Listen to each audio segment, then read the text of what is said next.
Leicester, Leicester, Leicester, you lads and lasses, you Y Theatre babes, I'm Chris Greenwell. I hope you've had a few beers because it's the only way you're going to find anything I say even remotely amusing. Constipation, anybody got it? I've found a perfect cure. It's called the stand-up challenge and it beats the crap out of any enema. But that's not actually what I want to talk about tonight at all. I want to do a parody on the life of the criminal defence hack, hence my silly t-shirt. Mark was a client of mine. I owed him a duty of confidentiality. His name was Mark Robert Rees. I think he was related to Chris. He might have been his dad. You'll find out why in a moment. His date of birth was the 4th of September 1966, and he lived at 47 Bonnie Road, New Parks. No chance at all of you identifying him. Mark was vulnerable. He was a lad born without a chance, but most of all, he was born a twat. The first time I met Mark, he'd taken a West Indian out with an iron bar at a party in the Highfields. When I say I met him at the party, I don't mean that, of course. You know, it was in a Highfields crack den. And by this time, my crack den days were, broadly behind me.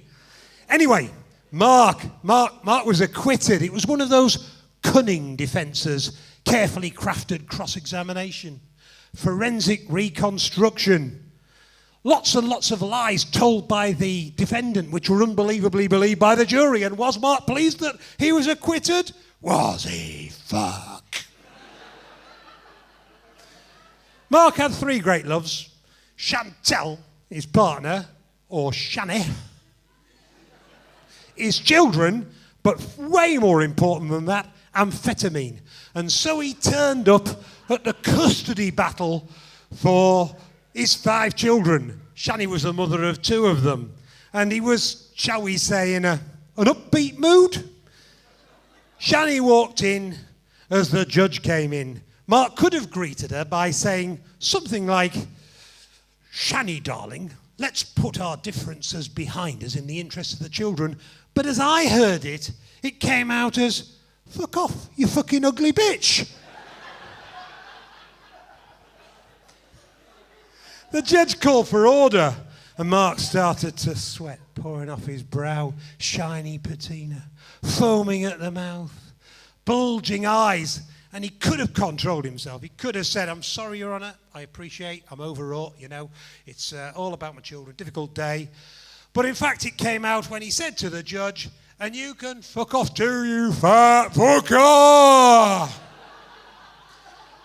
It was at this point I sensed that our prospects of winning custody of the children was starting to fade.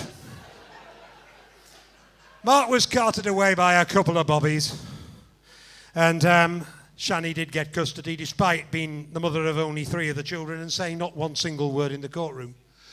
But I honed my courtroom skills. Next up was, we'll call him Dave the Shooter. He'd held up 5 jeweller shops in the Midlands at the end of a sawn-off shotgun. We applied for bail to the magistrates, and oddly enough, they thought that David might just have been a danger to the public. I thought it was completely unreasonable. It was only 5 jewellers' shops after all. Anyway, went downstairs to the town hall cells to commiserate with David on his unfortunate incarceration. He greeted me with the words, "You can fuck off. You're fucking useless." I responded without thinking very hard, "Well, I'm free and you're not." Unfortunately, there's a little window in the door of the town hall cells, and he managed to get a grolly to go straight through it and landed on the lapel of my suit. Cost $17.99 to clear out. These dry cleaners, they're criminal, aren't they? I've been Chris Greenwell. Thank you very much.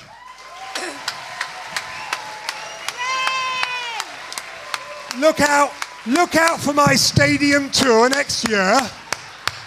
There's a DVD out for Christmas, and I'm working on getting the support acts tonight on it as well. Thanks very much, and support our charity.